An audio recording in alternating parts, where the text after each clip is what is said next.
જે બાબત આવવાની છે એ બાબત અમે પ્રદેશને પહોંચાડવાના છીએ. આ પ્રક્રિયા અમે આજે અહીંયા પૂરી કરી અને કાલે અમે પહોંચાડી દઈશું. એમાંથી પ્રદેશ નક્કી કરતું હોય છે. બાકીની બાબત છે એ પ્રદેશ પાર્લામેન્ટરી બોર્ડ એ નક્કી કરશે. કોઈ ભારતીય જનતા પાર્ટીમાં ગ્રુપ છે જ નહીં. ભારતીય જનતા પાર્ટીનો કાર્યકર્તા પક્ષને વરેલો કાર્યકર્તા છે. અમારી દ્રષ્ટિએ કોઈ ગ્રુપ છે જ નહીં. ક્યાંય ને ક્યાંય મનભેદ હોય છે. મતભેદ પાર્ટીમાં ક્યારેય હોતા નથી. વચ્ચે જવા ટેવાયેલી પાર્ટી છે. ખાલી ચૂંટણી આવે અને લોકો વચ્ચે જવાની આ પાર્ટી નથી.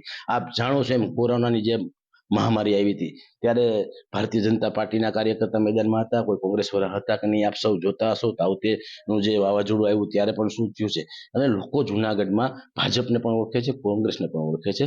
વિકાસની મુદ્દા સાથે જુનાગઢ ભારતીય જનતા પાર્ટી આગામી કોર્પોરેશનની ચૂંટણીમાં ઝંપલાવવાનું છે.